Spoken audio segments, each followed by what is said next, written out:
Okay. I plugged Guatemala. It's actually, I'm once again mixing up my Central American countries. My apologies. It's Honduras. And in 2009, as you will recall, there was a democratically elected and somewhat leftist president, Jose Manuel Zelaya, and he was overthrown in a military coup. The military now basically runs Honduras. The coup has been replaced. They were elected Porofino Pepe Lobo Sosa, and now he's been replaced by Juan Orlando Hernandez. But basically right-wingers.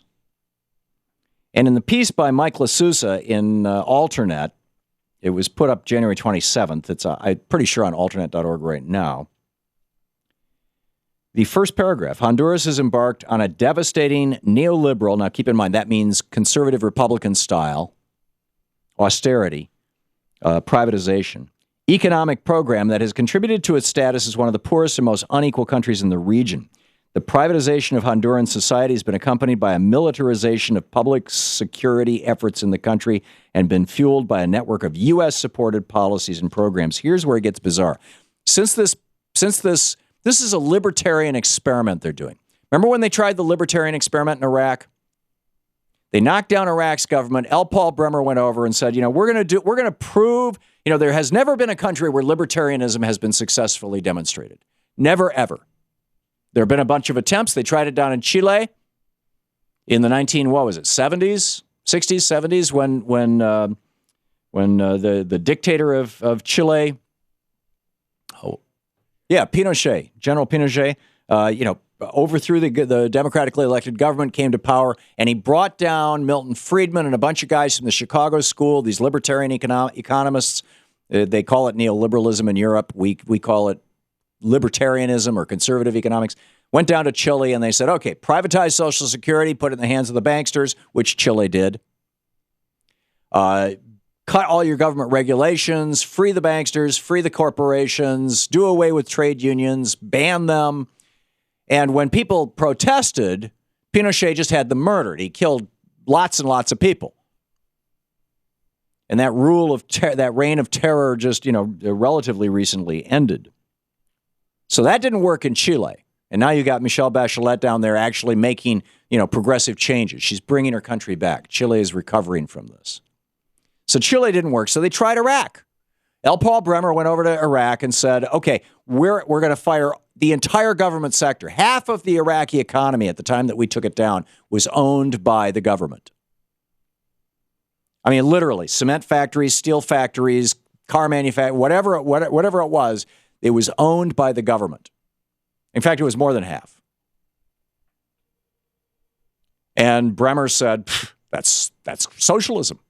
Well, yeah, the Ba'ath Party is the Ba'ath Socialist Party that Saddam Hussein was running. So Bremer said, here's a country, we've just stripped this country of its government. It's a perfect opportunity to prove that libertarianism works. So him and Wolfowitz and Defense Secretary Rumsfeld, all of these guys, they said, cool, we are going to fire all of the government employees, or virtually all of them. The only ones they kept were the oil ministry. Because, of course, this was all about oil.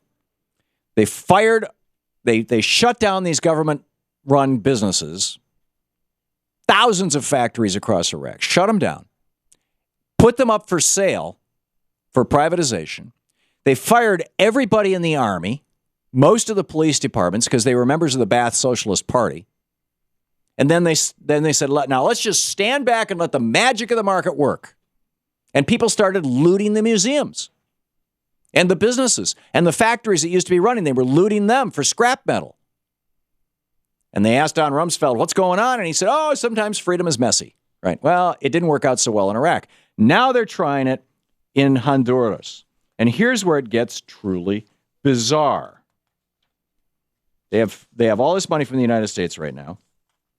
The central government is stacked with libertarian foreigners, including a former speechwriter for Presidents Ronald Reagan and George Bush Sr., conservative political operative Grover Norquist, a senior member of the Cato Institute think tank, and Ronald Reagan's son, Michael, the right-wing talk show host.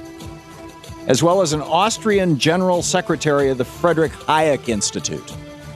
Now, what has this produced? Oh, and I got to tell you about these cities, these charter cities. They're privatizing entire cities. You can come in and buy a city and write your own rules. 14-year-old prostitution is the number one thing right now.